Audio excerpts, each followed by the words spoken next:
Bismillahirrahmanirrahim. Assalamualaikum warahmatullahi wabarakatuh. Thank you buat teman-teman semua yang udah support channel ini. Jangan lupa like, comment, share, subscribe, dan klik tombol loncengnya biar nggak ketinggalan video terbaru lainnya. Ingat, subscribe itu gratis kok teman-teman. Oke, teman-teman semua, kali ini kita akan meneruskan membahas tentang prediksi soal SKB Perawat Ahli Pertama tahun 2021.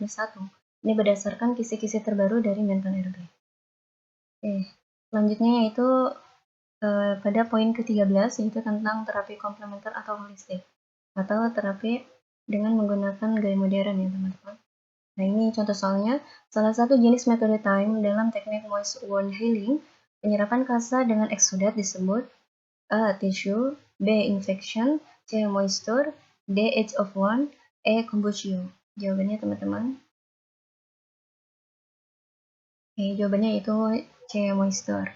Nah, salah satu metode time adalah moisture balance dengan adsorb dressing untuk menyerap eksudat atau melakukan hidrasi untuk luka yang kering sehingga didapatkan keseimbangan kelembapan. Oke, selanjutnya yaitu tentang intervensi pembedahan pada tahap pre, intra maupun post operasi. Contoh soal yang pertama yaitu pasien laki-laki berusia 55 tahun, berat badan 60 kg dengan tumor rahang bawah.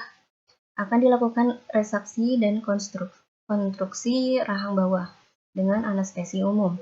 Tahap pertama persiapan pembedahan yang kita lakukan adalah A. Berikan premedikasi, B. Berikan informasi risiko anestesi, C. Berikan informasi risiko pembedahan, D. Melakukan anamnesa dan pemeriksaan fisik, E. Perintahkan ke kamar bedah untuk persiapan pembedahan. Jawabannya teman-teman. Jawabannya yaitu D. Melakukan anamnesa dan pemeriksaan fisik. Nah, ini adalah tahap pertama untuk persiapan pembedahan. Oke, contoh yang kedua yaitu pada saat dilakukan operasi, tim bedah telah memakai baju operasi.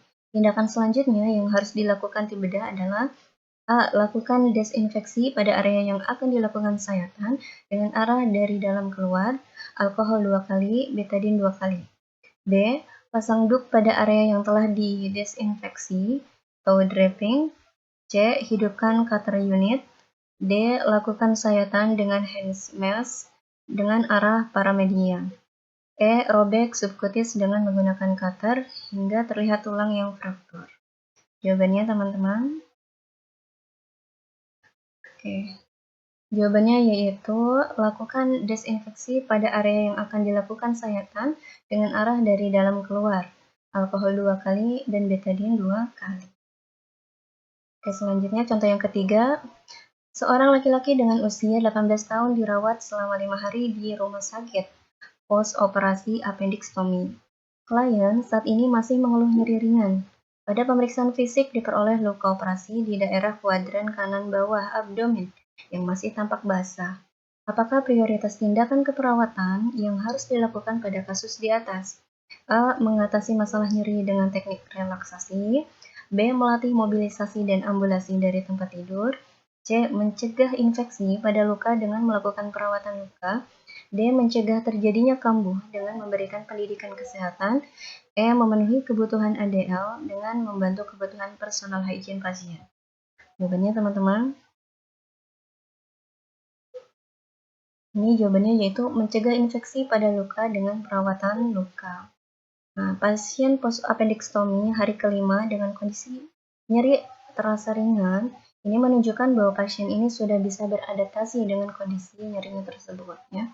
Tetapi dengan keadaan luka yang masih basah, maka fokus atau prioritas tindakan keperawatannya yaitu mencegah terjadinya infeksi pada luka dengan melakukan perawatan luka yang steril.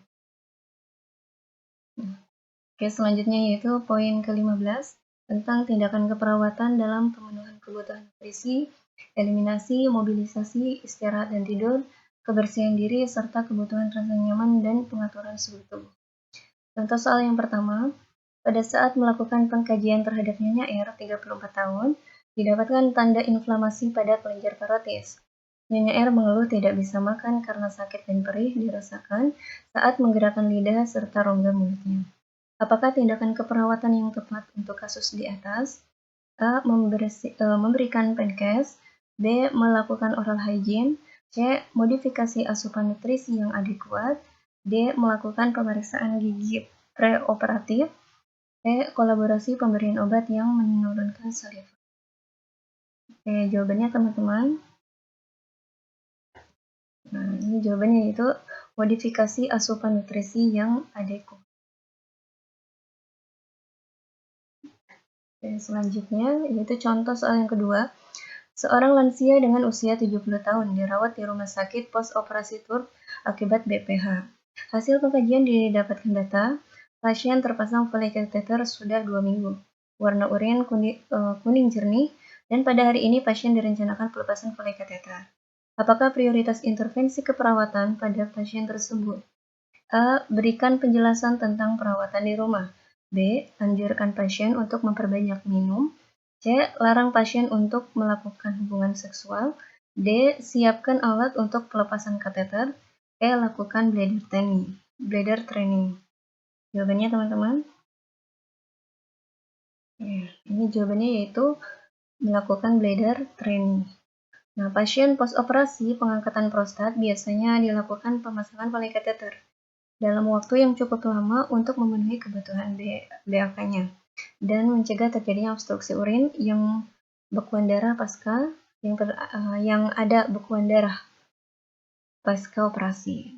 Nah, terapi pemasangan Foley catheter ini kalau dalam waktu yang lama dapat menyebabkan menurunnya refleks BAK dari otot kandung kemihnya dan hilang kontrol sphincter uretra eksternal dalam pengeluaran urin, atau kita sebut inkontinensia urin.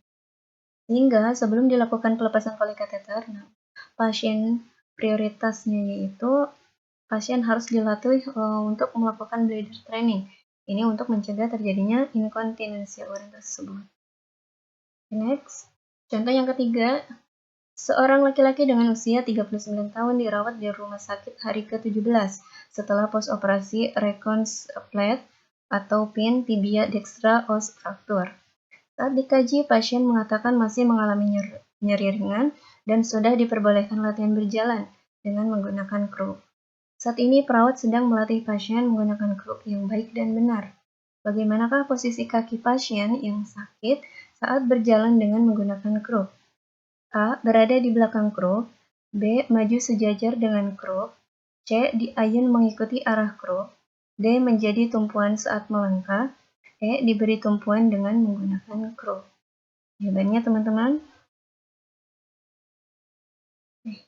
Jawabannya yaitu E ya. Diberi tumpuan dengan menggunakan kruk. Nah, pada pasien fraktur yang telah dioperasi pemasangan CAT, maka kaki tersebut harus diimobilisasi dulu.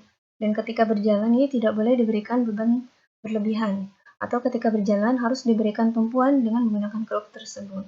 Sehingga beban tubuh pasien tidak langsung bertumpu pada kaki tersebut. Atau dialihkan kepada kruk. Nah, hal ini dimaksudkan agar kaki si pasien ini yang baru dioperasi tidak harus menahan beban tubuh secara keseluruhan karena sedang dalam proses penyembuhan tulang.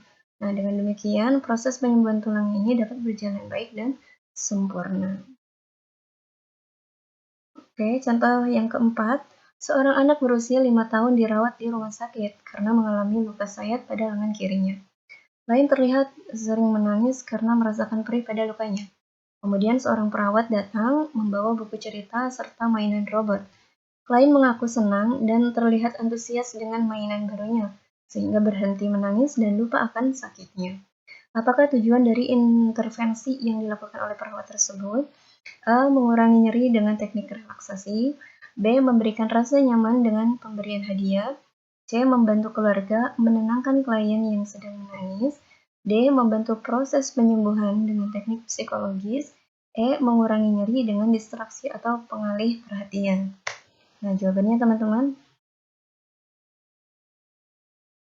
Oke, jawabannya yaitu mengurangi nyeri dengan distraksi atau pengalih perhatian. Ya, yaitu dengan perawat ini membawakan buku cerita serta mainan robot. Oke. Selanjutnya yaitu poin ke-16 tentang tumbuh kembang pada individu. Contoh soalnya, seorang anak berusia 3 tahun sedang dirawat di ruang pavilion anak Bangsal Melati. Pasien diharuskan untuk dilakukan perawatan selama 7 hari karena mengalami tifoid. Pasien merasa takut, tampak cemas, dan terkadang menangis jika tidak ditemani oleh ibunya selama dirawat.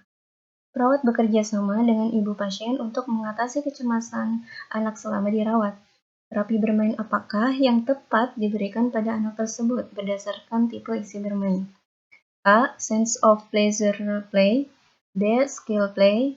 C. Unoccupied behavior. D. Social affective play. E. Dramatic play. Jawabannya teman-teman? Oke.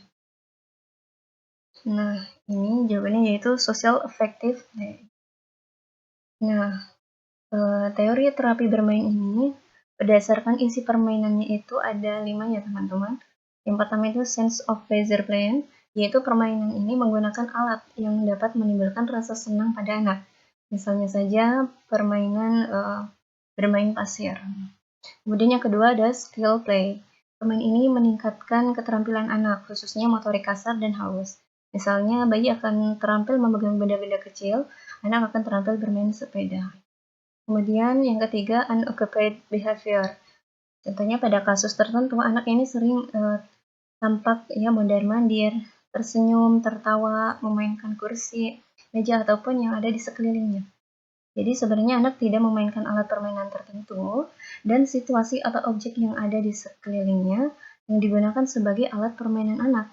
Anak tampak senang dan asik dengan situasi serta lingkungannya tersebut. Kemudian yang keempat itu ada social affective play. Nah, ini inti dari permainannya yaitu adanya hubungan interpersonal yang menyenangkan antara anak dan juga orang tua atau orang lain. Misalnya bayi akan mendapatkan kesenangan dan kepuasan dari hubungan yang menyenangkan dengan orang tuanya ataupun orang lain. Kemudian yang terakhir yaitu dramatic play. Ini permainannya yaitu dengan memainkan peran sebagai orang lain. Ya, melalui permainannya contohnya saja anak yang memerankan sebagai ibu guru atau sebagai ayahnya ataupun sebagai ibunya ataupun sebagai yang lainnya. Oke. Nah, cukup itu dulu teman-teman. Kita akan lanjut pembahasan selanjutnya ya. Semangat berjuang dan salam sukses.